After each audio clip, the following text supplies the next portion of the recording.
ایک دن یہ لڑکا سیٹھ کی دکان پہ کام کر رہا تھا تو دوسرے گاؤں سے ایک بہت بڑا سیٹھ آتا ہے۔ اس لڑکے کی سیٹھ کا اس پار سے آتا ہے۔ جب موسم صحیح ہو جاتی اور دریا میں پانی کم ہو جاتا ہے تب یہ سیٹھ اس گاؤں میں آ کر اس سیٹھ کے گھر رہتا ہے، جو اس گاؤں میں اس کا کام ہوتا ہے کچھ دنوں میں لپٹا کر دریا کے پانی کے بڑھنے سے پہلے وہ آدمی چلا جاتا ہے۔ دریا کے پار کے گاؤں والا سیٹھ بھی ہمیشہ اس لڑکے کو ادھر ہی اس سیٹھ کے پاس ایمانداری سے کام کرتے ہوئے دیکھتا ہے۔ بار جب اس پار کے گاؤں کا سیٹھ آتا ہے اب بھی دیکھتا ہے کہ یہ لڑکا اس سیٹھ کے پاس کام کرتا ہے تو اس کو بہت اچھا لگتا ہے۔ سیٹھ سمجھتا ہے کہ یہ لڑکا بہت ایماندار ہے، اسی لیے تو بچپن سے ادھر کام کر رہا ہے۔ جب تک وہ سیٹھ یہاں رہتا ہے اس لڑکے پہ نظر رکھتا ہے اور اس کی ایمانداری چیک کرتا ہے۔ کبھی پیسے رکھ کے اس کو آزماتا ہے تو کبھی اپنا سونا رکھ کے اس لڑکے کو آزماتا ہے، دیکھوں یہ لڑکا ایماندار ہوگا تو مجھے پیسے اور سونا واپس کرے گا، اگر نہیں تو یہ پیسے اور سونا ضرور لے کے جائے گا۔ لیکن وہ لڑکا بہت ایماندار ہوتا ہے، جب بھی یہ آدمی پیسے رکھتا ہے تو اس کو واپس کر دیتا ہے کہ آپ نے یہ پیسے اس دراز میں یا فلان جگہ پہ رکھ کے بھول گئے، یہ پیسے آپ کے ہیں یا میرے سیٹھ کے ہیں۔ یہ آدمی من ہی من میں اس لڑکے کو بہت پسند کرنے لگا تھا۔ اس سیٹھ کی بھی ایک جوان بیٹی ہوتی ہے۔ ایک دن سارے امتحانوں میں یہ لڑکا پاس ہو جاتا ہے۔ دریا کے اس پار کے سیٹھ کے دوست سے کہتا ہے کہ میں بچپن سے دیکھتا آ رہا ہوں یہ لڑکا تمہارے یہاں کام کرتا ہے، مجھے یہ لڑکا بڑا پسند آیا، میرے گھر میں بھی جوان بیٹی ہے، میں سوچ رہا ہوں کہ اس لڑکے سے اپنی بیٹی کی شادی کروا دوں۔ تو اس لڑکے کے سیٹھ کہتے ہیں یہ لڑکا تو بہت غریب ہے اور تم ایک بڑے سیٹھ ہو، تم کیا اس لڑکے سے اپنی بیٹی کی شادی کرواؤ گے؟ تو وہ سیٹھ کہتا ہے کہ بڑے یا چھوٹے ہونے کی بات نہیں ہے، بات ہونی ہے انسانیت کی اور اچھائی کی، مجھے اس میں بہت اچھائی دکھی۔ تو یہ سیٹھ کہتا ہے کہ اس کی ماں بھی بہت اچھی دل کی مالک ہے، یہ بھی بہت اچھا انسان ہے۔ وہ سیٹھ کہتا ہے کہ ٹھیک ہے، میں اس کی ماں سے بات کر کے تمہیں بتاتا ہوں اور انشاءاللہ یہ رشتہ ہو کر رہے گا۔ میں نے بھی اس لڑکے کو بچپن سے پالا ہے، کہیں نہ کہیں مجھے لگتا ہے کہ اس کی ماں مجھے اس رشتے کے لیے اجازت دے دے۔ جیسے ہی وہ سیٹھ بوڑھی عورت کے پاس آتا ہے اور اس سے کہتا ہے کہ میں نے تمہارے لڑکے کے لیے ایک رشتہ دیکھا ہے جو دریا کے اس پار میرا دوست ہے، وہ بھی اس گاؤں کا ایک سیٹھ ہے، اپنی بیٹی کی شادی کروانا چاہتا ہے، اس کے گھر میں جوان بیٹی ہے۔ تو وہ بوڑھی عورت خوشی سے راضی ہو جاتی ہے اور اس سیٹھ کو کہتی ہے کہ میرے بیٹے کو بچپن سے تم نے پالا ہے۔ بغداد کے سارے گاؤں والوں سے صلاح لیتی ہے تو سارے گاؤں والے بوڑھی عورت کو یہی صلاح دیتے ہیں کہ تمہیں اپنے بیٹے کی شادی کروانی چاہیے۔ یہ سیٹھ اس سیٹھ کو کہتا ہے کہ ٹھیک ہے، فلاں تاریخ پہ اپنی بارات لے کر آئیں گے کیونکہ اس سمے سمندر میں پانی کم ہے۔ بغداد کے لوگ بہت خوش ہوتے ہیں، بوڑھی عورت بہت خوش ہوتی ہے، اس کے ایک لوتے بیٹے کی شادی ہوتی ہے اور بغداد کے لوگ بھی اس کی خوشی میں دل و جان سے شامل ہو جاتے ہیں۔ بغداد کے لوگ دھوم دھام سے اس شادی کی تیاری کر رہے تھے۔ ایک دن اس کی شادی کا آیا جب گاؤں والے سب تیار ہو گئے، پورا گاؤں اس پار جانا چاہتا تھا کہ اس پار گاؤں میں جانا تھا، اس کے لیے گھر میں سے 1 یا 2 بندے جا سکتے تھے کیونکہ ان کو کشتی کا سفر کرنا تھا۔ بغداد کے کافی لوگ جاتے ہیں۔ بوڑھی عورت اپنے گاؤں رکتی ہے اور کہتی ہے تم میں سے بہت لوگ جا رہے ہیں اور سب کے گھروں میں جانور ہوں گے، میں ان سب جانوروں کا خیال رکھوں گی، ان کو پانی اور چارہ دوں گی، آپ لوگ جائیں، میں اپنے بیٹے کی بارات کا سمندر کے کنارے انتظار کروں گی۔ اور پوری بارات جانے کی کشتی تیار ہو جاتی ہے اور وہ اس پار جانے لگتے ہیں۔ کافی بغداد کے لوگ بھی اس میں شامل ہوتے ہیں۔ ایک دن کا سفر ہوتا ہے اور وہ لوگ وہاں پہنچ جاتے ہیں۔ وہاں پر دھوم دھام سے اس لڑکے کا نکاح ہوتا ہے۔ ایک دن گزر جاتا ہے اور سب لوگ واپس آنے کی تیاری کرتے ہیں۔ اچانک سے ہلکا موسم خراب ہوتا ہے لیکن یہ لوگ اس کو درگزر کر دیتے ہیں۔ سیٹھ نے کہا کہ تم لوگ رک جاؤ، کہیں ایسا نہ ہو کہ بارش پڑ جائے اور سمندر میں پانی زیادہ آ جائے، لیکن یہ لوگ نہیں مانتے۔ یہ لوگ کہتے ہیں سمندر میں پانی ابھی کم ہے، ہم لوگ نکل جائیں گے، ہلکی سی موسم خراب ہے۔ اور یہ سب لوگ دھوم دھام سے جانے لگتے ہیں۔ بوڑھی عورت بھی اس کنارے اپنے بیٹے کی بارات کے آنے کا انتظار کرتی ہے۔ دوسرے لوگ تھے وہ بھی اس بوڑھی عورت کے ساتھ بیٹھ کر کنارے انتظار کرتے ہیں۔ جب کشتی سمندر میں سوار ہوتی ہے اور دھیرے دھیرے جب اپنے گاؤں کے بغداد کی طرف جانے لگتی ہے تو موسم اچانک سے زیادہ خراب ہو جاتا ہے، ہلکی سی بارش اور سمندر کی لہریں بڑھ جاتی ہیں۔ جب یہ کشتی بیچ سمندر میں آتی ہے تو یہ کشتی ڈوب جاتی ہے۔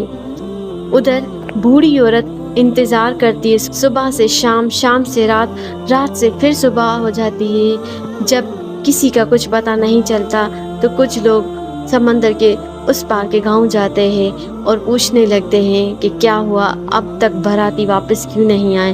تو وہ لوگ کہتے ہیں کہ باراتیوں کو یہاں سے جاتے ہوئے 2 دن ہو گئے۔ جب وہ سب لوگ واپس آتے ہیں اور بوڑھی عورت کو بتاتے ہیں کہ تمہارے بیٹے کی بارات آئی تھی، شاید وہ بیچ سمندر میں ڈوب کے غرق ہو۔ بوڑھی عورت یہ سن کر کافی دکھ میں ہو گئی اور پورے بغداد میں دکھ اور غم کا ماحول چھا گیا، کیونکہ پورے بغداد میں سے لوگ گئے ہوئے تھے۔ کسی کی بیٹی گئی، کسی کا بھائی گیا، کسی کی بیوی گئی، کسی کا شوہر گیا، کسی کے بچے گئے، گھر میں سے کوئی نہ کوئی کسی نہ کسی کا گیا ہوا تھا۔ پورے بغداد میں دکھ اور غم کا ماحول چھا گیا۔ بوڑھی عورت اتنی غم زدہ ہو گئی، کافی دن تک اس سمندر کنارے اپنی بیٹے کی بارات کے آنے کا انتظار کرتی رہی۔ بوڑھی عورت کو لوگوں نے کہا کافی دن گزر گئے لیکن کچھ پتہ نہ چلا، نہ اس کشتی کا نہ اس کشتی میں سوار لوگوں کا۔ بوڑھی عورت کو لوگوں نے کہا کہ رب کی رضا پہ راضی رہو، اور جو ہونا تھا وہ ہو گیا، یہ سب اللہ کی رضا تھی۔ لوتے بیٹے کی بارات اس سمندر کے اس طرف جانی تھی اور ڈوب کے غرق ہو جانی تھی۔ اللہ کی رضا پہ راضی رہو اور چپ چاپ صبر کر لو۔ لیکن بوڑھی عورت نے کہا کہ میں اللہ کی رضا پہ راضی ہوں، لیکن اللہ کو راضی کرنے والا میرا گوشت پاک ضرور آئے گا اور میری ڈوبی ہوئی کشتی کو ضرور پار کرے گا۔ مجھے یقین ہے، میں اپنے گوشت پاک کو پکارتی رہتی ہوں، میرا گوشت پاک آئے گا اور اس خواجہ سے میرے بیٹے کی ڈوبی ہوئی شادی والی کشتی ضرور پار لگائے گا۔ لوگ کہتے تھے اب کافی سال گزر گئے، تمہارے گوشت پاک کا بھی کچھ پتہ نہیں، کشتی تو کیا لوگوں کی ہڈیاں تک بھی ختم ہو چکی ہوں گی۔ لیکن بوڑھی عورت کہتی ہے کہ نہیں، مجھے اپنے اللہ پہ توکل ہے، اللہ کے حکم سے میرے گوشت پاک آئیں گے اور میری ڈوبی ہوئی کشتی اس دریا سے انشاءاللہ ضرور نکالیں گے۔ کافی دن تک وہ بوڑھی عورت اسی دریا کنارے نماز پڑھتی رہی اور جناب گوشت پاک کو پکارتی رہی۔ کافی سال گزرتے گئے، بہت سے لوگ آئے، بہت سے عالم آئے، بغداد کے بادشاہ بھی آئے اس بوڑھی عورت کو کہنے کے لیے اب تم واپس چلو، کچھ نہیں ہو سکتا، یہ رب کی رضا تھی، تمہارے بیٹے کی اور بغداد کے لوگوں کی اس طرح موت ہونی تھی۔ لیکن بوڑھی عورت کبھی بھی نہیں مانتی، اپنے اللہ پر توکل رکھتی تھی اور کہتی تھی میرا پیروں کا پیر عبد القادر شاہ جیلانی ضرور آئیں گے، میری سالوں کی ڈوبی ہوئی کشتی ضرور پار لگائیں گے۔ جس کو اللہ نے مرے ہوئے لوگوں کو زندہ کرنے کا علم دیا تھا، میں اس کو پکارتی ہوں، وہ ضرور آئیں گے اور میری ڈوبی ہوئی کشتی پار کریں گے۔ ایک دن واقعے میں جناب گوشت پاک کے پاس کافی سالوں کے بعد اس بوڑھی عورت کی فریاد پہنچتی ہے اور جناب گوشت پاک آتے ہیں اور فرماتے ہیں اے بوڑھی اماں، کیا ہوا، تمہارے ساتھ کیا مسئلہ ہے؟ کافی سالوں تک میں سنتا آ رہا ہوں، تم مجھے پکار رہی تھی لیکن اللہ کا حکم نہیں ہو رہا تھا، جب اللہ کا حکم ہوا تو میں حاضر ہوں، اب مجھے بتاؤ کہ تمہارے ساتھ کیا مسئلہ ہے۔ آپ آ گئے جناب گوشت پاک عبد القادر شاہ جیلانی، سب مجھے کہتے ہیں کہ صبر کرو اور رب کی رضا پہ راضی رہو، اور میں نے کہتی ہوں کہ میرا گوشت پاک عبد القادر شاہ جیلانی آئیں گے اور اللہ کو راضی کریں گے اور میری ڈوبی ہوئی کشتی کو پار لگائیں گے۔ میں نے صبر تو کیا لیکن توکل اللہ پہ کیا اور آپ پر بھروسہ کر کے آپ کو پکارتی رہی، مجھے یقین تھا کہ آپ ضرور آئیں گے اور میری ڈوبی ہوئی کشتی کو پار لگائیں گے۔ جناب گوشت پاک عبد القادر جیلانی نے کہا اے اماں مجھے اس کے لیے دیر لگی کیونکہ تمہارا پکارنا اللہ کو بہت پسند آ رہا تھا اور تمہارے پکارنے کے صدقے میں دوسری کشتیاں بھی پار لگنے والی تھی، اس کے لیے اللہ نے دیر کی کہ اس بوڑھی عورت کو پکارنے دو، اس کے صدقے میں باقی کشتیاں بھی پار لگ جائیں، اس کے لیے تھوڑی سی دیر ہو گئی۔ تمہارے جناب غوث پاک نے کہا اللہ کے حکم سے تمہاری مراد پوری ہو گئی ہے۔ جناب غوث پاک نے خواجہ جانے کے سمندر کو کہا کہ جلدی سے اس بوڑھی عورت کی کشتی پار لگاؤ، اور سمندر نے جانے کے خواجہ نے ان کا حکم مانا اور ایک کشتی نکالی تو بوڑھی عورت سے پوچھنے لگے۔ بوڑھی عورت نے کہا کہ نہیں میری یہ کشتی نہیں ہے۔ پھر انہوں نے دوسری نکالی، پھر انہوں نے تیسری نکالی، پھر بھی اس عورت نے کہا کہ یہ تینوں کشتیاں میری نہیں ہیں۔ پھر اس طرح کافی کشتیاں 72 کشتیاں نکالی، لیکن پھر بھی بوڑھی عورت نے کہا کہ یہ میری کشتی نہیں ہے۔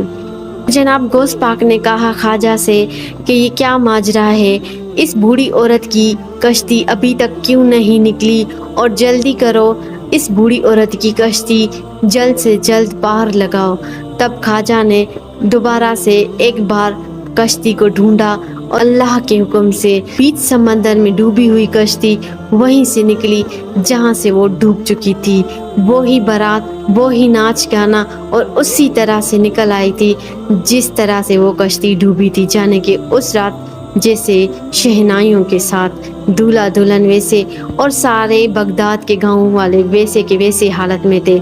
تو جناب غوث پاک نے پوچھا اے خواجہ تم نے اتنی دیر کیوں کی اس کشتی کو پار لگانے میں؟ خواجہ نے فرمایا اے جناب غوث پاک اس کشتی کو ڈوبے ہوئے کافی سال ہو گئے تھے، کہیں کشتی تھی تو کہیں کشتی کے لوگ تھے، کن کی ہڈیاں نہیں مل رہی تھی تو کن کے ہاتھ پاؤں نہیں مل رہے تھے، ان کی ہڈیاں بھی گل چکی تھی۔ ہم لوگوں کو ڈھونڈ کر جمع کرنے میں میں نے بہت سی کشتیاں نکالی، شاید کہ یہ بوڑھی عورت کی ہو، لیکن بوڑھی عورت نے کہا کہ یہ نہیں ہے، اس کشتی کے لوگ الگ الگ طریقے سے ڈوب چکے تھے، ان لوگوں کو ڈھونڈنے میں مجھے تھوڑی سی دیر ہو گئی، اس لیے میں معذرت چاہتا ہوں۔ اس بوڑھی عورت کے لیے اللہ تعالیٰ نے 72 کشتیوں کو پار لگایا۔ کیا ایمان تھا اس بوڑھی عورت کا۔ بوڑھی عورت نے دیکھا کہ میرے بیٹے کی بارات والی کشتی ناچتی گاتی آ رہی ہے تو وہ رونے لگی اور جناب غوث پاک کے قدموں میں گر گئی اور کہا کہ اتنے سال تک آپ کیوں نہیں آئے، میں آپ کو پکارتی رہی۔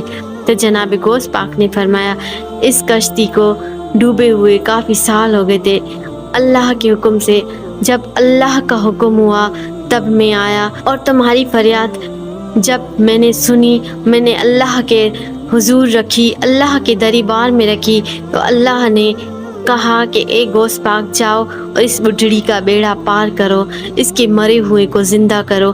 تمہارے پکارنے کے صدقے میں 72 کشتیوں کا بھی پار ہونا تھا، شاید اس کے لیے دیر ہوئی کیونکہ تمہاری صداؤں کی وجہ سے یہ ساری ڈوبی ہوئی کشتیاں بھی پار ہو گئی۔ تمہاری صداؤں میں بہت اثر تھا، تمہارے بیٹے کے صدقے میں ماؤں کی صدائیں تمہارے ذریعے پوری ہوئی اور سالوں کی ڈوبی ہوئی کشتیاں پار ہو گئی۔